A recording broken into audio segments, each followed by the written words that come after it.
দ্বাদশ শ্রেণীর প্রান্তীয় শিক্ষার্থীবৃন্দ, তোমাদের সকলকে স্বাগত জানাচ্ছি। আমি জয়তশীল, সহকারী অধ্যাপক, বান্দরবান ক্যান্টনমেন্ট পাবলিক স্কুল ও কলেজ। প্রান্তীয় শিক্ষার্থীবৃন্দ, লক্ষ্য করবে মনোযোগ সহকারে। তোমাদের কাছে আমি জীববিজ্ঞান বিষয় দ্বিতীয় পত্রের অধ্যায় 5 থেকে টপিক হিউম্যান ফিজিওলজির রেসপিরেশন এন্ড ব্রিদিং থেকে ওটিটিস মিডিয়া সম্পর্কে পড়াবো। আমি আশা করব তোমরা মনোযোগ সহকারে শুনবে। ওটিটিস মিডিয়া কি? এটা কিন্তু পরীক্ষায় প্রশ্ন হয়। মধ্যকর্ণের সংক্রমণ। খেয়াল করো, কানের ভিতরে বা বাইরে যে কোনো অংশে সংক্রমণজনিত প্রদাহকে ওটিটিস মিডিয়া বলে। এতটুকু লিখলে হবে। কটি প্রশ্ন হয়, কানের ভিতরে বা বাইরে যে কোনো অংশে সংক্রমণজনিত প্রদাহকে ওটিটিস মিডিয়া বলে। কানের মধ্যকর্ণে সংক্রমণজনিত প্রদাহকে ওটিটিস মিডিয়া বলে।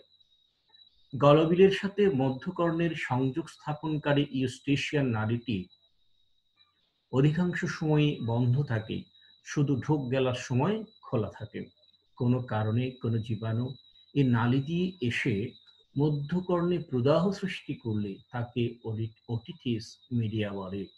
বয়স্কদের তুলনায় শিশুরা এই রোগে বেশি আক্রান্ত হয়। ইউস্টেশন ক্যানেল সম্পর্কে কর্ণ পড়ানোর সময়, কান পড়ানোর সময়, শ্রবণ সংবেদী অঙ্গ পড়ানোর সময় বলেছিলাম, মধ্যকর্ণ থেকে একটি নালী গলবিল পর্যন্ত বিস্তৃত। সেই নালীটার নাম ইউস্টেশিয়ান নালী। পরীক্ষায় প্রশ্ন হয়, ইউস্টেশিয়ান নালী কি? এই নালীর প্রধান কাজ ছিল কর্ণপটহের দুপাশে বায়ুর চাপের সমতা বিধান করা না হয়। বাহির থেকে যে বাতাস, সেই বাতাসের চাপে কর্ণপটহ বা টিম্প্যানিক মেমব্রেন ক্ষতিগ্রস্ত হতে পারত বা ফেটে যেতে পারত। শিশুদের ওটিটিস মিডিয়া 3 ধরনের হয়ে থাকে, যথা স্বল্পস্থায়ী বা অ্যাকিউট ওটিটিস মিডিয়া। এক্ষেত্রে ইউস্টেশিয়ান নালীর প্রতিবন্ধকতার কারণে ঊর্ধ্ব শ্বাসনালী আক্রান্ত হয় এবং মধ্যকর্ণ ব্যাকটেরিয়া দ্বারা সংক্রমিত হয়। 2 থেকে 4 সপ্তাহের মধ্যে এ রোগ নিরাময় হয়। দীর্ঘস্থায়ী বা ক্রনিক ওটিটিস মিডিয়া, এক্ষেত্রে 2 থেকে 4 সপ্তাহের মধ্যে এ রোগ নিরাময় হয় না। রোগ দীর্ঘস্থায়ী হয়। এ রোগে কানের পর্দা ছিদ্র হয়ে পুঁজ বা তরল পদার্থ বেরিয়ে আসে, শ্রবণে ব্যাঘাত ঘটে। অ্যাডহেসিভ ওটিটিস মিডিয়া, এক্ষেত্রে কানের পর্দা মধ্যকর্ণের কোনো স্থানে বা অস্থির সাথে আটকে যায়, ফলে রোগী বধির হয়ে যায়। দেখো প্রিয় শিক্ষার্থীবৃন্দ, ইজি আছে, কঠিন কিছু না। একটু খেয়াল করতে হবে, অনেকটা ন্যারেটিভ, অনেকটা ডেসক্রিপটিভ, অনেকটা লিটারারি টাইপ। রোগের কারণ প্রধানত ভাইরাস, ব্যাকটেরিয়া কিংবা ছত্রাকে সংক্রমণ এ রোগ হয়। Respiratory syncytial virus, influenza virus, rhinovirus এবং স্ট্রেপ্টোকক্কাস নিউমোনি, হেমোফিলাস ইনফ্লুয়েন্সি, মোরাকজেলা ক্যাটারালিস ব্যাকটেরিয়ার সংক্রমণ ঘটলে ওটিটিস মিডিয়া হতে পারে। মধ্যকর্ণের সাথে নাকের সংযোগস্থল ফুলে বন্ধ হয়ে গেলে, কোনো কারণে অ্যাডেনয়েড গ্ল্যান্ড ফুলে গেলে, মাতৃদুগ্ধ পান না করালে বা কম করালে, শিশুদের রোগ প্রতিরোধ ক্ষমতা কম থাকার কারণে, ঠান্ডা লাগলে এবং কানের সংক্রমণ হলে। এরপরে দেখো, ওটিটিস মিডিয়া কাদের বেশি হয়? যাদের ওটিটিস মিডিয়া হওয়ার ঝুঁকি বেশি রয়েছে তারা হলো 4 মাস থেকে 4 বছর বয়সী শিশুদের। ডে কেয়ার, এটা ডে কেয়ার হবে, ডতে একটা এ কার হবে, এটা পড়ে নাই, তোমরা ডে কেয়ার পড়ে নিবা।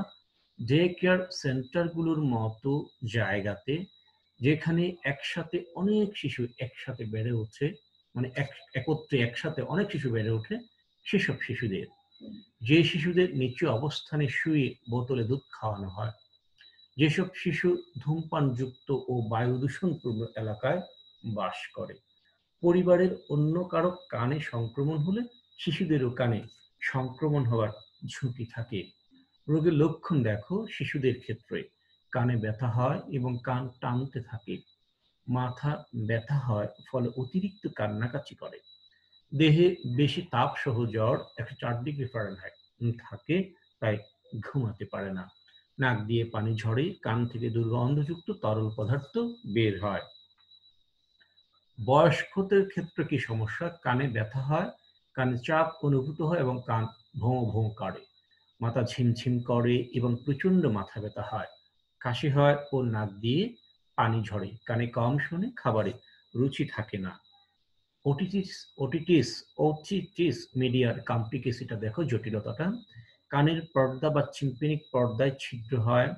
ছিদ্র পথে মধ্য কর্ণ থেকে গাঢ় তরল পদার্থ গড়িয়ে পড়ে। কানে কম শোনে। কানে কম শোনার কারণে শিশুরা সহজে কথা বলা শিখতে পারে না। উপদেশ: অপ্রয়োজনে কান চুলকানো এড়িয়ে চলা।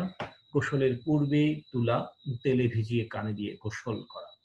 ঠান্ডা না লাগানো, সাঁতার না কাটা, কান পরিষ্কার রাখা এবং কানে পানি ঢুকতে না দেয়া। প্রতিরোধ করব কিভাবে? একটু খেয়াল করো। শিশুর আশেপাশে ধূমপান না করা, কারণ ধূমপায়ীদের শিশুরা ঠান্ডা ও কানের সংক্রমণে বেশি ভুগে থাকে। কানের সংক্রমণ প্রতিরোধে জন্মের পর শিশুকে অন্তত প্রথম 6 মাস বুকের দুধ খেতে দেয়া। বুকের দুধে রয়েছে রোগ প্রতিরোধক উপাদান। তাছাড়া ধারণা করা হয় মায়ের দুধে এমন কোনো উপাদান রয়েছে যা পান করার সময় গলার উপর দিকের মিউকাস পর্দা বা ঝিল্লিতে আটকে থাকা ব্যাকটেরিয়াকে নিচের দিকে পাকস্থলীতে নিয়ে আসে। ফলে ব্যাকটেরিয়া উপর দিকে ইউস্টেশিয়ান নালীতে প্রবেশের সুযোগ পায় না।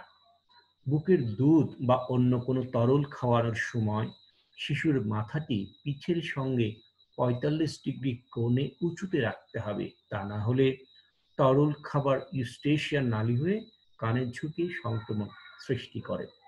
অ্যালার্জি সৃষ্টি করে এমন কিছু এড়িয়ে চলা, কারণ অ্যালার্জিজনিত প্রতিক্রিয়ার কারণে ইউস্টেশিয়ান নালী বন্ধ হয়ে সংক্রমণ ঘটতে পারে।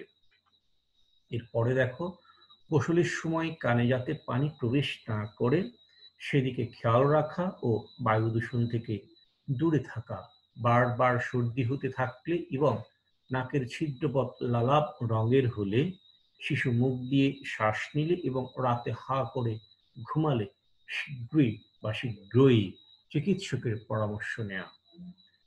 শিশুকালে নিউমোকক্কাল কনজুগেট ভ্যাকসিন গ্রহণ করে স্ট্রেপ্টোকক্কাস নিউমোনি সৃষ্ট ওটিটিস মিডিয়া রোগের বিরুদ্ধে প্রতিরোধ গড়ে তোলা যেতে পারে। তারপরে দেখো, প্রতিকার: চিকিৎসকের পরামর্শ মতো সম্পূর্ণ কোর্সের অ্যান্টিবায়োটিক গ্রহণ করা, প্রয়োজনে কানের ড্রপ এবং অ্যান্টিহিস্টামিন জাতীয় ওষুধ ব্যবহার করা যেতে পারে। অল্প সময়ের জন্য ব্যথানাশক কোনো ওষুধ যেমন প্যারাসিটামল জাতীয় ওষুধ ব্যবহার করা যেতে পারে। সতর্কতার সঙ্গে 2 থেকে 3 ফোঁটা উষ্ণ মিনারেল অয়েল কানে দেওয়া যেতে পারে। সহনীয় মাত্রায় গরম পানির বোতল চেপে ধরে কানে গরম সেঁক দেয়া। বেশি গরম হলে কাপড়ে বা তোয়ালে পেঁচিয়ে সেঁক দেওয়া যেতে পারে। কান দিয়ে সবসময় পুঁজ পড়ার মতো অবস্থা বারবার ঘটলে নাক, কান এবং গলা বিশেষজ্ঞ ইএনটি স্পেশালিস্ট চিকিৎসকের মাধ্যমে টিম্প্যানোস্টোমি টিউব নামে বিশেষ নলের সাহায্যে আধুনিক চিকিৎসা গ্রহণ করতে হবে। কানের পর্দা ছিদ্র হয়ে গেলে রিঙ্গোপ্লাস্টি করা যেতে পারে। আমি আশা করব তোমরা মোটামুটি বুঝে গেছো। খুব জটিল কিছু না, সিম্পল অনেকটা লিটারারি টাইপ। প্রশ্ন হয় পরীক্ষায় এখান থেকে, ওটিটিস মিডিয়া কি? মূলত এটিই হয়। যাই হোক, ছোট্ট একটা বাড়ির কাজ দিচ্ছি, ওটিটিস মিডিয়া প্রতিকারের উপায়সমূহ ব্যাখ্যা করো। আজকে এই পর্যন্তই।